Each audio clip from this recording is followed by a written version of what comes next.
या लागी जन्मले ते मोघ, जैसे वारशे विन मेघ, कामृग जळाचे तरंग दुरोनी पहावे. निरर्थक कशाला म्हणतात? माऊली सांगतात या लागी जन्मले ते मोघ.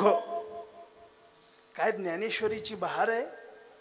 56 भाषेचा केला शे गौरव, भवार नवी नाव उभारिला, अशी ज्ञानेश्वरी आहे. मोघ, मोघ शब्द वापरला माऊलींनी. आपण सुद्धा तो वापरतो. काय म्हणतो आपण? एखादा जर अर्थहीन बोलायला लागला तर आपण काय म्हणतो त्याला?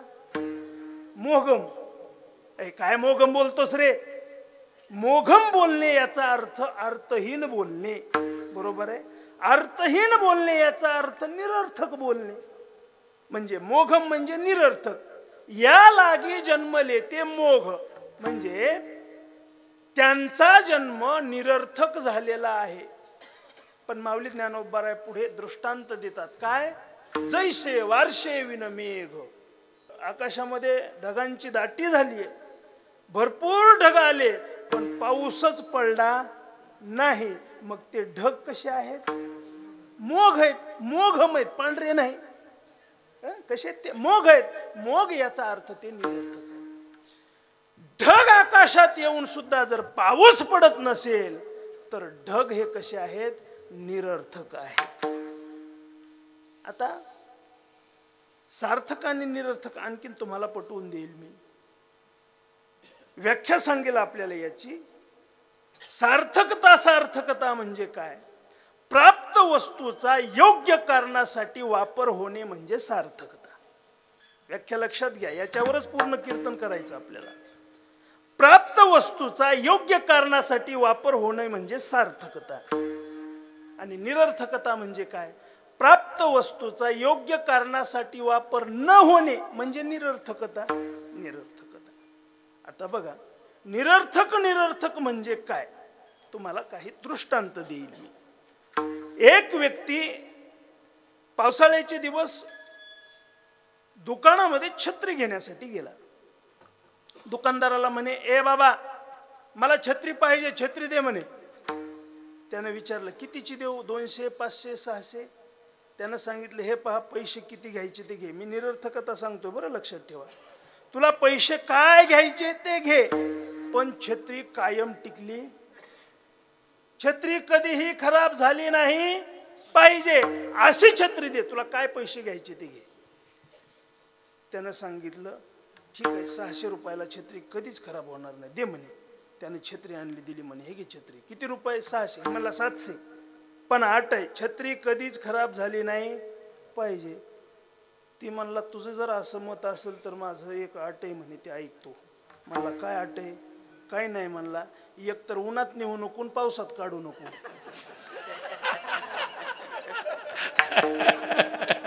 काय म्हणे? उन्हात नेऊ नको, पावसात काढू नको.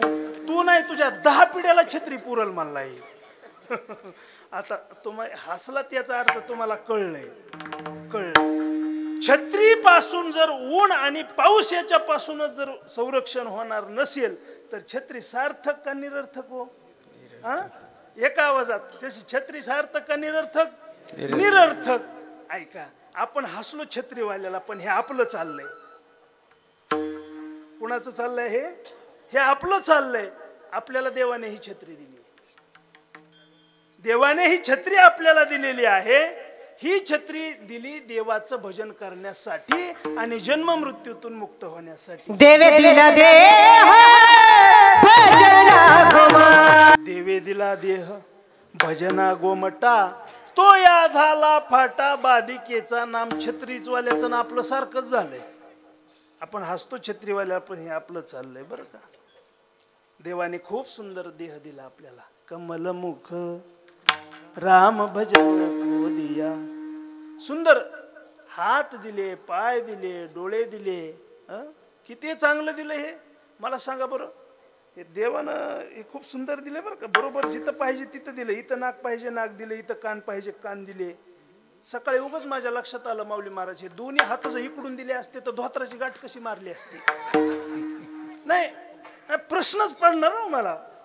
समजा हेच तोंड जर मागून दिलं असतं तर कसं दिसलं असतं? अहो, एखादा अपंग जन्मतो व्यक्ती, त्याच्याकडे पाहिल्यानंतर आपल्याला वाईट वाटतं. जर आपल्याला देवाने इतकं सुंदर बनवलं असेल तर आपण त्याचे उपकारच मानायला पाहिजेत ना. रात्रंदिवस फेअर अँड लवली, हमामा, रॅक्सॉन, काय काय लावतीत की बाबा ते, काय नटविते त्या देहाला. मी सांगत असतो फेअर अँड लवलीचा किस्सा. कोण कोण लावते फेअर अँड लवली? अमेरिकेत तयार होती फेअर अँड लवली. मी गेलतो तिकडं कीर्तनाला, म्हणलं कशी तयार होती ते तरी बघावं. मी गेलो त्या कंपनीत फेअर अँड लवलीच्या. कमॉन कमॉन कमॉन महाराज, कमॉन कमॉन म्हणलं. आलो आलो, वेलकम वेलकम वेलकम. गेलो कंपनीत, मला what is this? This is fair and lovely. म्हणलं कशी तयार होती? त्यांनी सांगितलं हे हे हे असं पांढरा पांढरा द्रव येतो म्हणे, ते पुढीच जातं, ते आम्ही पॅकिंग करतो भारतात विकायला पाठवतो.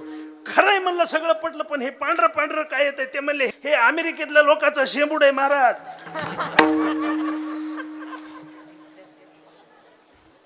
लावत जाऊ नका. कोण कोण लावते काय? ते कंपनीवाले हुशार आहेत बरं का. ते गडी लाविनात म्हणून ती फेअर अँड हँडसम काढली पुन्हा गड्यासाठी खास स्पेशल. फेअर अँड लवलीनं कोण गोरं झालंय सांगा बरं? कोणीच नाही. गोरं व्हायचं असेल तर शास्त्र सांगतं या जन्मात सोनं दान करा. कीर्तन झालेस खुर्ची टाकून बसतो, एक एक मनी तरी. गोरं ज्याला व्हायचंय, तुम्ही म्हणताल महाराज काय फसवायला, तुम्ही कंपनीवाल्यासारखंच करायला. घेऊन जाताना नाही झालेस न्यायला परत या. विठाला विठाला.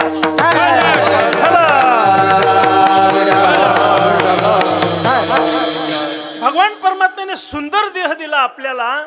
भजन करा गाड्या, त्याचे कधी तिकीट फाटल सांगता येत नाही. देसवर जिंदगी एक किराए का घर है, एक ना एक दिन बदलना पड़ेगा. मौत जब तुझको आवाज देगी, घर से बाहर निकलना पड़ेगा. त्या कोरोनात मला भेटायला ये मला म्हणे पवार महाराज जय हरी. म्हणलं जय हरी. मी म्हणलं हु आर यू? कोण आहेस तू? ती म्हणला यम हु मै हु यम. म्हणलं माझ्याकडं कसं काय? ती मला माझं एकच काम आहे, ज्याचं संपलं त्याला उचलायला येतो म्हणे. मी म्हणलं माझं संपलं काय? म्हणला मग चला म्हणे उचला बॅग. आता आम्ही हुशार, रोज एका गावाला, आज खामसवाडीला, उद्या कुठं बुलढाण्याला. म्हणलं हे पहा यमराज असं नसतं म्हणलं, आल्याबरोबर लगेच कुठं निघता. म्हणलं आमचा धर्म आहे अतिथी देवो भव. काही चहा दूध कॉफी काही घ्या ना म्हणलं. ते म्हणे मी काही घेत नाही. कुठे गेले? मी सुद्धा काही घेत नाही. म्हणजे तिथं सांगितलं ना बसल्या घरी, मी जेवण करून येतो, मी चहा सुद्धा घेत नाही. मी अजिबात कोणाला काही तहान देत, फक्त मला तहान लागते, गुळ सुद्धा लागत नाही, फक्त पाणी पितो मी. नाही नाही अजिबात नाही. विठाला विठाला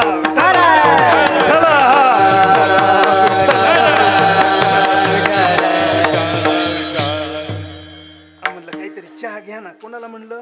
या मला. बरं म्हणे पवार महाराज लयच आग्रह आहे तुमचा, करा म्हणे कॉफी. मग मी किचन मध्ये गेलो, कॉफी बनवली. कॉफी बनवताना हुशारी केली, त्यात गुंगीचं औषध टाकलं. या मला कॉफी आणून दिली, त्यानं ती कॉफी घेतली.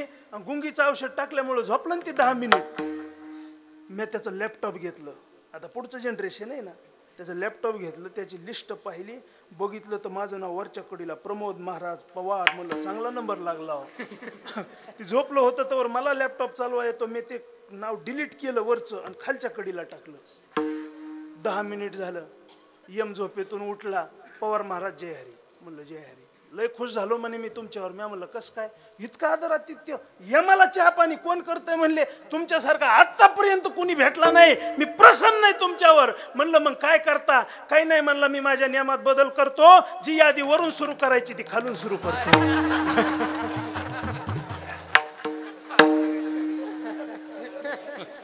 काय हुशारी कामाला आली हो.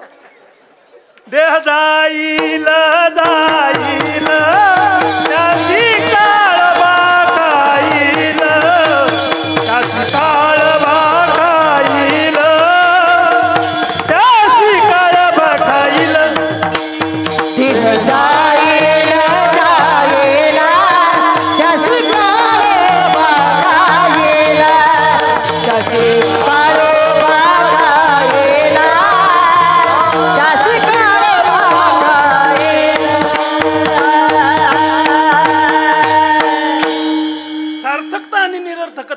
तुम्हाला सांगत होतो. आणखीन एक दृष्टांत देऊन जाईल पुढे.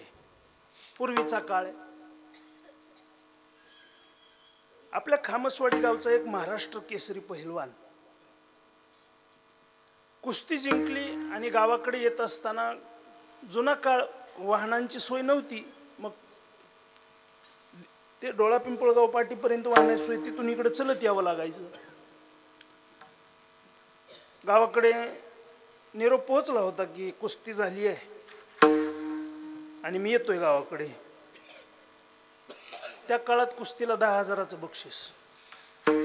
काही जण म्हणतील काय सांगता महाराज, 10,000 म्हणजे लय झाले का हो? आता लाख म्हणजे चिल्लर वाटतात आम्हाला, पण त्या काळात 10,000 सुद्धा खूप होते बरं. ते 10,000चं बक्षीस जिंकलेला असा महाराष्ट्र केसरी पहिलवान, सोमवारचा बाजार झालेला, बाजार वगैरे केलेला ना, असा गावाकडे निघाला खामसवाडीला. पण येता येता उशीर झाला, संध्याकाळी 10 वाजले. दार वाजवलं, पत्नीनं दार उघडलं. निरर्थकता सांगतो, एवढं लक्षात ठेवा. दार उघडलं आणि दार उघडल्याबरोबर पत्नीनं पाहिलं महाराष्ट्र केसरी पती आलेत, पण जरा कपडे मळालेले दिसायलेत आणि हात रिकामेच दिसायलेत. अहो कुठून आलात तुम्ही? बाजार करायला सांगितलं होता ना? म्हणे हो बाजार केला होता. कुस्ती जिंकून आलात ना? म्हणे हो कुस्ती जिंकून आलोय, पण एक हारून आलोय. झालं काय? काही नाही म्हणले. इथं म्हणले इथं इथं ह्या मंगरुळच्या पुढं आलो, 4-5 चोर आले म्हणले. 4-5 चोर आले, त्याने माझी पिशवी घेतली, पैसे काढून घेतले, मला 2 थोबाडे दिले आणि हाकलून लावलं. ती बायको म्हणे तुम्ही महाराष्ट्र केसरीत ना? 5 नाही 10 जण लोळवीत आणि मातीत घालताना त्यांना. ती म्हणला पट्ट्या कुठं कुस्ती खेळा रिकामा आहे का? मला 10,000 बक्षीस आहे. नाही कळालं, उद्या सकाळी काय झालं. विठ्ठला विठ्ठला.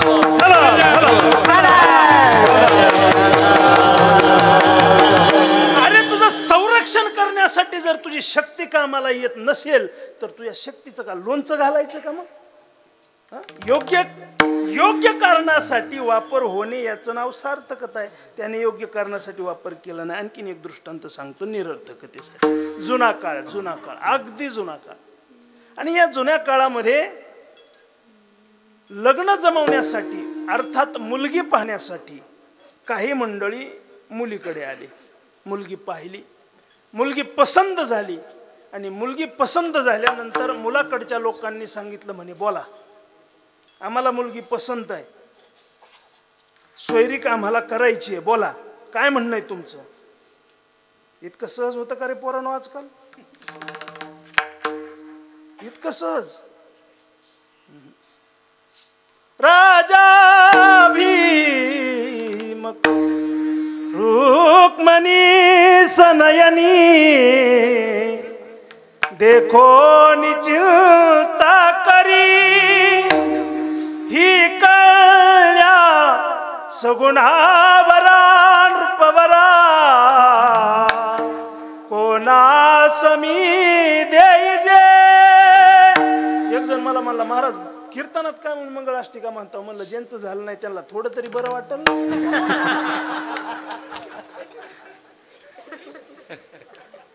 असंच असतं ना. पण आता हे सुख तितक्या लवकर मिळायचं काय भानगडी नाहीत. बहुते हनुमान मंडळाचे सदस्य व्हान, जय हरी करा आम्हाला. ऐका दादा, मुलगी पाहण्याचा कार्यक्रम संपन्न झाला. त्यांनी सांगितलं मुलगी आम्हाला पास आहे, बोला 2 शब्द. ती मुलीकडचे म्हणले आम्हाला तुमच्या सोबत सोयरीक करायची नाही. जमलं का? आलं का तिथंच पुन्हा? कशासाठी सांगतो? निरर्थकतेसाठी सांगतोय बरं का. मला हा मुद्दा खूप पटवून द्यायचा आहे तुम्हाला. का हो काय झालं? हो आम्हाला मुलगी पसंत आहे, बोला ना 2 शब्द. त्यांनी सांगितलं आम्हाला व्यवहार करायचा नाही. अहो झालं काय? त्यांनी सांगितलं झालं काहीच नाही, तुमच्याकडे काहीच दोष नाही, फक्त आपल्यात थोडी तफावत आहे. काय तफावत आहे? तुम्ही श्रीमंत आहेत, आम्ही गरीब आहे. तुम्ही येण्याच्या अगोदर आम्हाला माहित नव्हतं तुम्ही इतके श्रीमंत आहेत. मोठ्याच्या घरी लेख देऊन आम्हाला भेटीची वाणवा करायची नाही, आम्हाला आमची मुलगी तुमच्यात द्यायची नाही. बरं आमच्याच्यानं तुम्हाला खेटणं व्हायचं नाही, त्याच्यामुळे ही सोयरी करायची नाही. मुलीच्या वडिलाला मुलाच्या वडिलांनी बाजूला घेतलं आणि सांगितलं हे पहा तुम्ही तशी काही काळजी करू नका, आम्ही पारमार्थिक मंडळी आहोत, आम्ही सुसंस्कृत मंडळी आहोत, तुम्ही काळजी करू नका, आम्हाला कशाचीच अपेक्षा नाही. आणि तुमच्या मुलीला आयुष्यात कधी त्रास होणार नाही. तुमची काय आणि आमची काय लेक म्हणून सांभाळू, पण द्या मुलगी आम्हाला. आम्हाला हुंडा नको, काही नको, फक्त तुमची मुलगी आणि नारळ द्या. आणि आणखीन एक गोष्ट सांगतो, आलेल्या पाहुण्यांची उठबस चांगली करा. काय करा? दोन, आता हे पटत, हे परवडत नाही बरं का उठबस म्हणजे. आमच्या इकडे एक महाराज म्हणले मी कथा फुकट करतो माऊली, फक्त म्हणले मला राहायला कुटी लागते, ती कुटी बनवाय 5 लाख चालली. कशाला फुकट करतो मग बाबा तू? ते म्हणले फक्त उठबस चांगली करा. म्हणले उठबस म्हणजे काय करायचं सांगा बरं. त्यांनी सांगितलं काय नाही, एक तर मुलगी द्या आणि उठबस चांगली करा म्हणजे लोकांना जेवायला चांगलं करा. म्हणले संपला विषय. लग्न करून द्या, लग्न सामान्य करून द्या, जेवायला चांगलं करा, संपला म्हणले विषय. ते म्हणले मग जर असं म्हणत असाल तर जमतंय आपलं. लग्न ठरलं, लग्नाची तिथी निश्चित झाली, आले वराडी मंडळी आले, लग्नाचा दिवस उजळला, मंडप लावला, अक्षदा पडल्या आणि मग लोक जेवायला बसली. अशी जेवायला बसली महाराज. जुन्या काळातली लोक असं मग ते असं भात वाढला, अशी चपाती वाढली, असं वरण वाढलं आणि असे गऱ्याचे लाडू वाढले. आता हे उठबस चांगली केली, काय गऱ्याचे लाडू केले. हे आजकालचे म्हणतील काय गऱ्याचे लाडू सांगायले महाराज तुम्ही? आज कुठं राजा राणी, गुलाबजामुन, बालुशाही, श्रीखंडन हे असलं सगळं म्हणले लग्नात, आणि गऱ्याचे लाडू काय सांगता?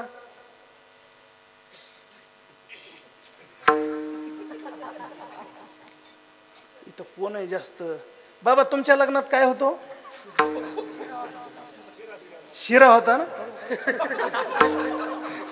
इथल्या 80% जुन्या लोकांना विचारा, कुणी म्हणेल लापसी होती, कुणी म्हणेल शिरा होतं, कुणी म्हणतं गऱ्याचे लाडू होतं. हे जुन्या लोकांचा अनुभव आहे. बरोबर आहे ना? हा, म्हणजे जुन्या काळात तेच भारी होतं महाराज. ते असे सुगरण बोलवली आणि असे सुंदर गऱ्याचे लाडू केले आणि ते महाराज जेवणारे असे गऱ्याच्या लाडूकडेच बघत होते. कधी पुंडली होतंय आणि कधी गऱ्याचा लाडू तावडीत येतंय. हरे राम राम राम हरे हरे, हरे कृष्ण कृष्ण कृष्ण हरे हरे. अशी पंगत वाढल्याची झाली सगळी. पुंडली कवरदेवचा गजर झाला. म्हणले घ्या आता. एक जणांना असा लाडू धरला 2 बोटात. त्याला वाटलं फुटल, पण लाडू काय फुटला नाही. दुसऱ्याला वाटलं बोट्या नाही हात्या असेल म्हणून त्यानं 2 हातात धरला. हातानं फुटाना.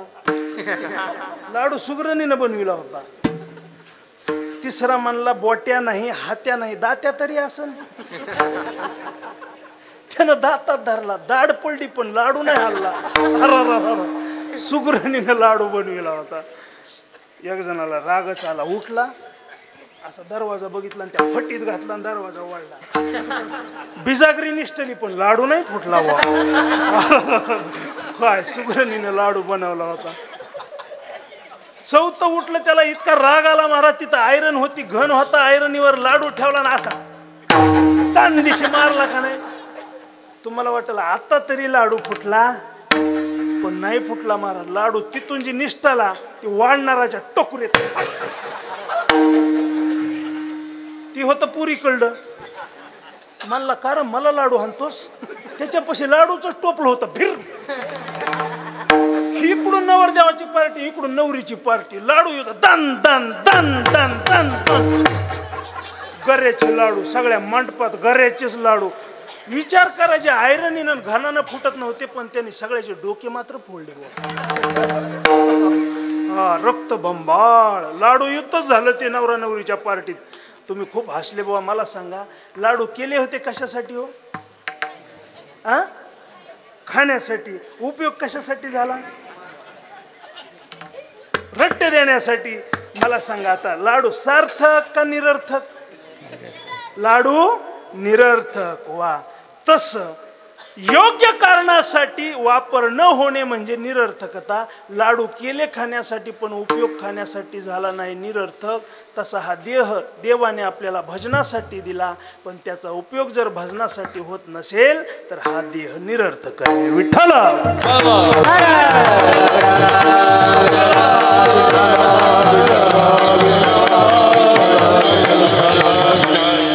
एकाचा जन्म कडीला जातो महाराज, पण आयुष्यात रामनाम मुखाला येत नाही बघा. संसाराचा धंदा जन्म भरी केला हो, संसाराचा धंदा जन्म भरी केला हो, नाही आले कधी राम नाम हो. एका गावामध्ये एक आजी राहत होती, 70-80 वर्षाची. माय आणलं आमच्यावर. आता सगळ्यावर एक एक घ्यावं लागेल ना बुवा. कीर्तन कसं पूर्ण व्हायचंय? आयुष्य गेलं पण कधी मुखानं राम म्हणली नाही बिचारी. तुम्ही सगळ्या चांगल्यात इथं आलात कीर्तनाला, पण जी आली नाही तिच्यासाठी सांगतो बुवा. आयुष्य गेलं पण कधी मुखानं राम म्हणली नाही बिचारी, कधीच नाही. पण पोटाला 2 पोरं असे आले महाराज, हरिभक्तच हरिभक्त. पण हरिभक्ती असून सुद्धा दोघांना चांगले जॉब लागले, एक कलेक्टर आणि एक डॉक्टर. हा, त्या आजीचं आयुष्य शेवटला आलं महाराज, पण कधी बिचारी राम म्हणली नाही. पोरायची तळमळ. आईने एकदा तरी राम म्हणावा, एकदा तरी राम म्हणावा. आई राम म्हण, आई राम म्हण. म्हातारी म्हणायची मी म्हणणार नाही, मी म्हणणार नाही. शेवटी आयुष्य कडेला आलं, थकली बिचारी, खाटावर पडली, खाटावर पडली, खाटावर पडली, खाटावर पडली. 2 पोरांनी तसा खाट उचलेला. गावात राम मंदिर होतं, मंदिराच्या समोर आणून ठेवला. आणि मंदिराच्या समोर आणून ठेवल्यानंतर आईला विचारलं, आई हे कशाचं मंदिर आहे? पोराला असं वाटलं आता तरी म्हणेल रामाचं आहे. ती म्हणली मला काय विचारतोस, असलं प्रत्येक गावात असतंय, मला काय विचारतोस? नाही म्हणली रामाचं. बाबा बारका म्हणला, दादा आयुष्य गेलंय कधी राम म्हणली नाही आपली आई, आता सुद्धा म्हणणार नाही, उगा प्रयत्न करू नको. ती म्हणला हे बघ झाला एक प्रयत्न, आणखीन एक प्रयत्न करू. काय करतो म्हणला, आपला एक पाहुणा आहे म्हणला बघ, त्याचं नाव आहे रामा, त्याला बोलवू म्हणला. बरं म्हणला बोलव बघ, पण आई राम म्हणणार. त्याला माहीतच होतं बारक्याला. बोलव म्हणला. त्याला बोलवलं. म्हातारी पडलेली शेवटच्या घटका मोजती आहे. म्हातारीच्या पुढं उभा केलं. आई ओळखलंस का याला? सांग कोण आहे हा, सांग कोण आहे. म्हातारी बोलच ना, अगं सांग कोण आहे हा. म्हातारी शेवटला म्हणले हौशीचं पोरग आहे, मला काय विचारतो?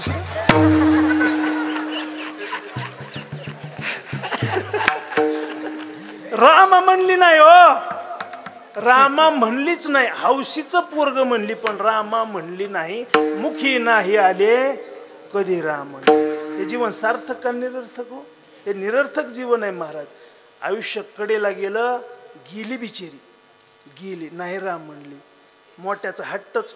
आयुष्यात राम म्हणली नाही, मेल्यानंतर तरी असते गंगेला नेऊ म्हणला, मेल्यानंतर तरी असते गंगेला नेऊ. बारका म्हणला आस्ती सुद्धा गंगेला जाणार नाही दादा, प्रयत्न करू.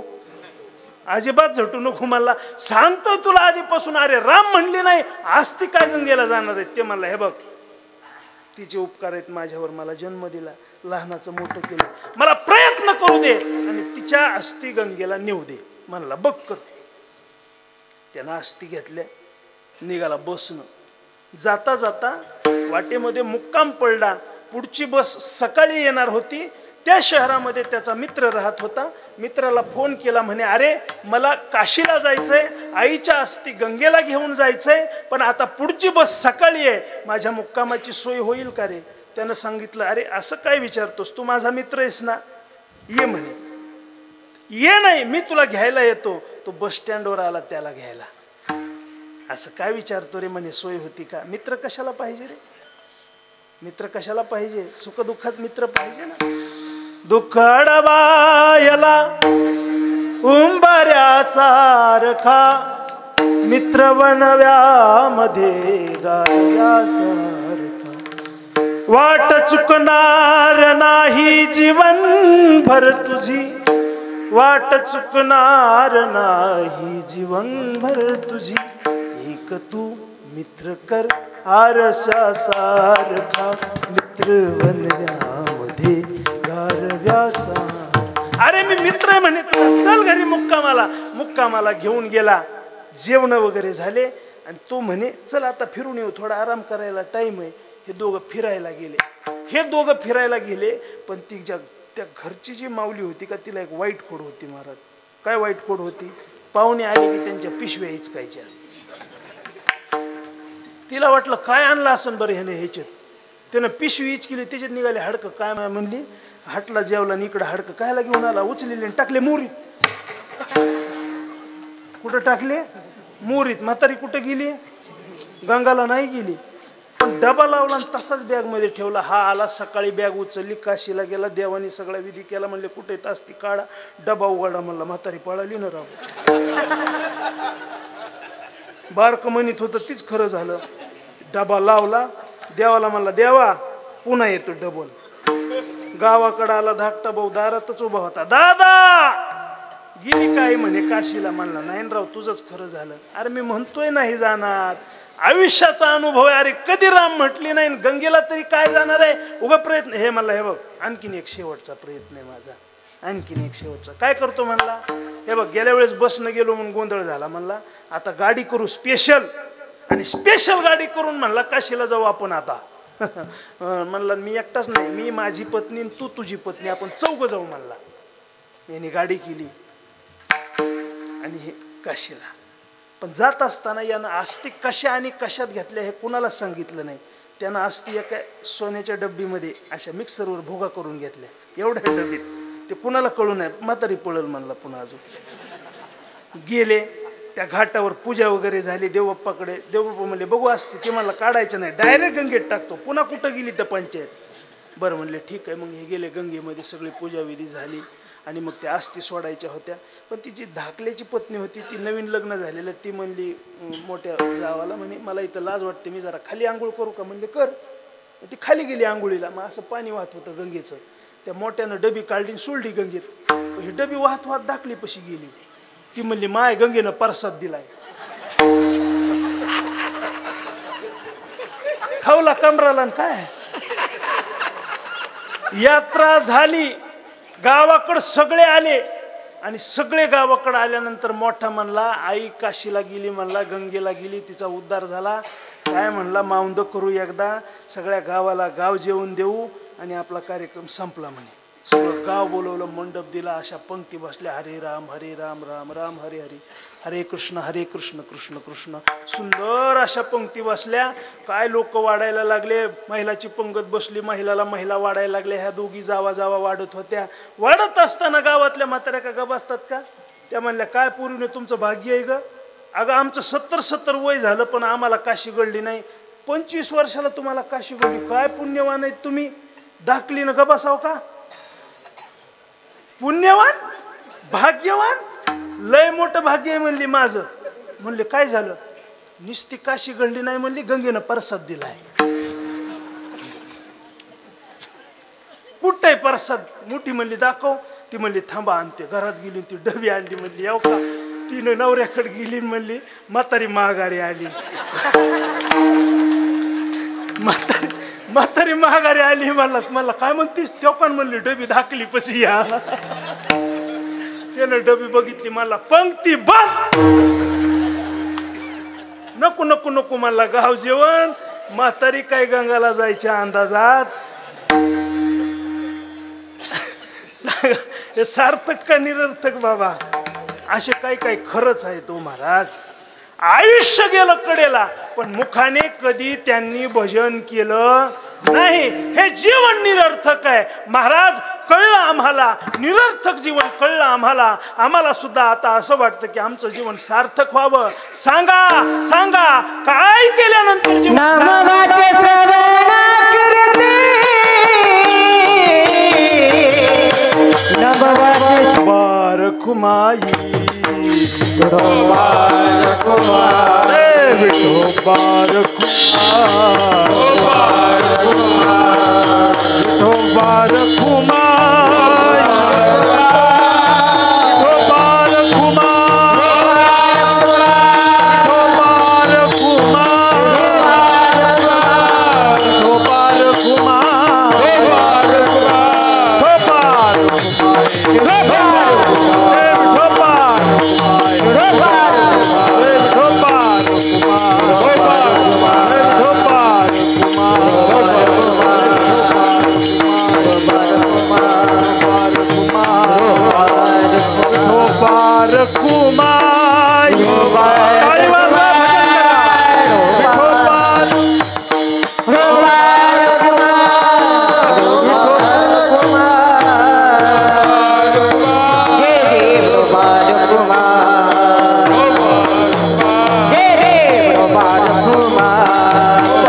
नाम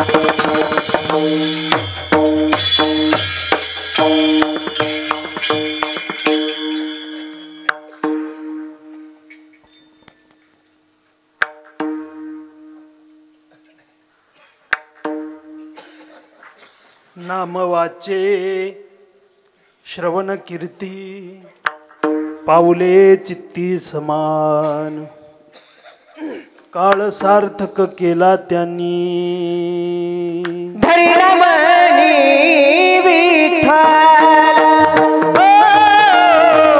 धरिला मनी विठ्ठल ओ, धरिला मनी विठ्ठल ओ, धरिला मनी विठ्ठल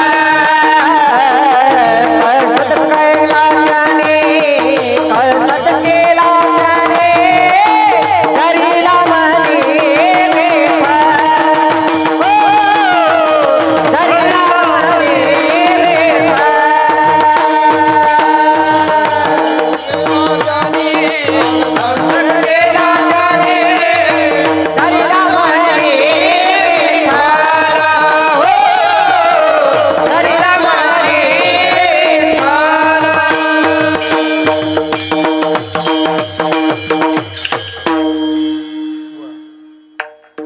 निरर्थकता आपल्याला नक्की कळाली असेल असं मला वाटतं,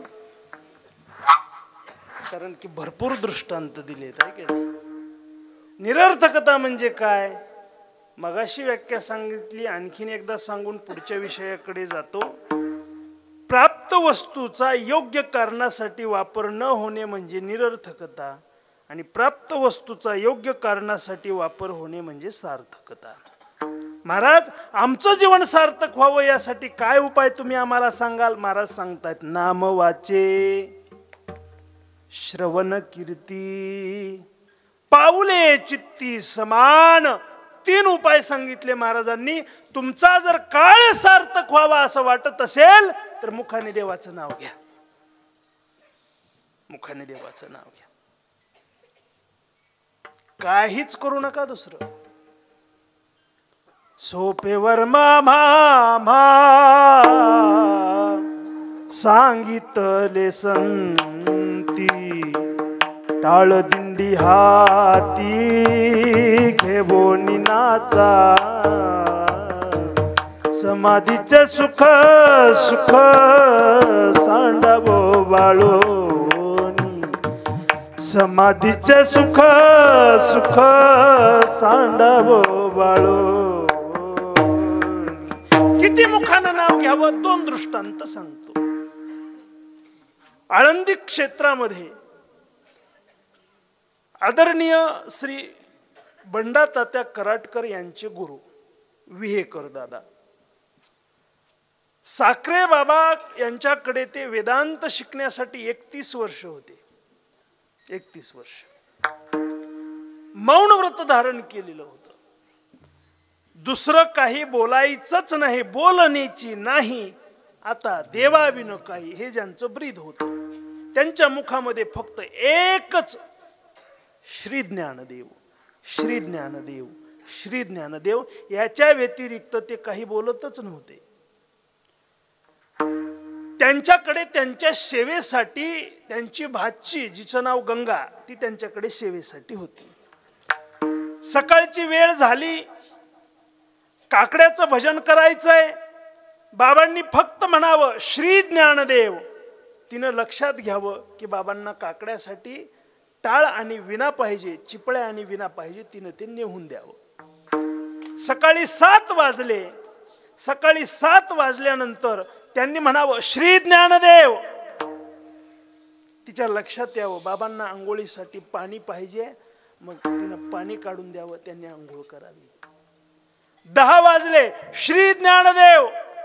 तिनं लक्षात घ्यावं बाबांच्या जेवणाची वेळ झाली आहे. तिनं ताट नेऊन ठेवावं आणि त्यांनी जेवण करावं. बोलायचंच नाही, हे ज्यांचं जीवन आहे. फक्त बोलायचं श्री ज्ञानदेव, श्री ज्ञानदेव, श्री ज्ञानदेव, श्री ज्ञानदेव, श्री ज्ञानदेव. आयुष्याचा शेवट त्यांच्या ऐकण्यासारखा आहे.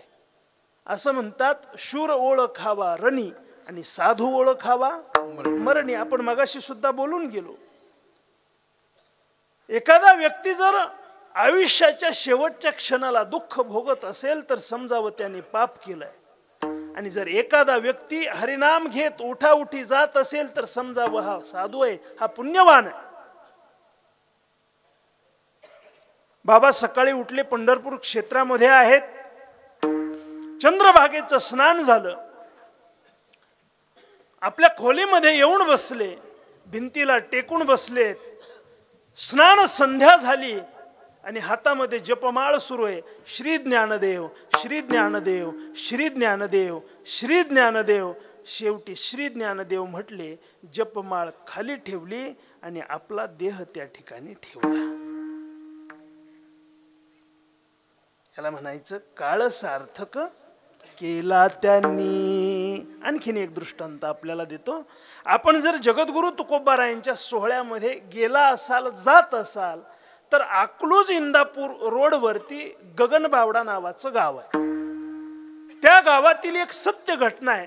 त्या गावातील एका ब्राह्मण कुटुंबातील मुलीचं लग्न झालं आणि लग्न झाल्यानंतर ती सासरी नांदायला गेली. नांदायला गेल्यानंतर कर्मधर्म संयोगानं वर्षाच्या आत तिचे मालक वारले गेले.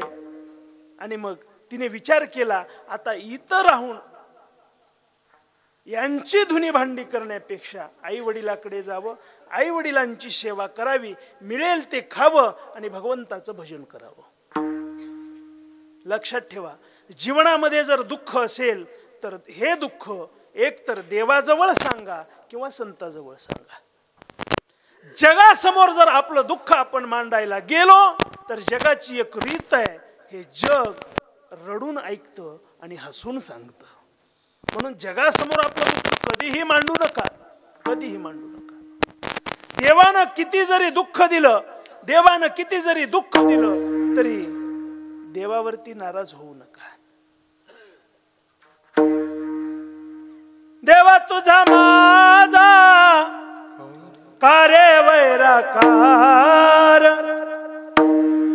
दुःखाचे डोंगर दाखवीसी, दुःखाचे डोंगर दाखवीसी, देवा तुझा माझा कारे वैराकार. देवानं किती जरी जीवनात दुःख दिलं तरी देवावरही नाराज होऊ नका, कारण देव जैसे ज्याचे कर्म तैसे फळ देतो ईश्वर. जगी जीवनाचे सार घ्यावे जाणून सत्वर, जैसे ज्याचे कर्म तैसे फळ देतो ईश्वर. आपलं दुःख देवाजवळ किंवा संताजवळ सांगा, अन्य कोणाजवळही सांगू नका. विठ्ठल विठ्ठल. तिने विचार केला आणि माहेरी निघून आली, आई वडिलाकडे निघून आली. तिथं आल्यानंतर मिळेल ते काम करावं, मिळेल ते खावं आणि भगवान परमात्म्याचं भजन करावं. राम कृष्ण हरी जय जय सर्वजण बोला, आणि वाजवा. हरी हरी राम कृष्ण हरी जय जय राम कृष्ण हरे राम कृष्ण हरी जय राम कृष्ण हरे राम कृष्ण हरी जय जय राम कृष्ण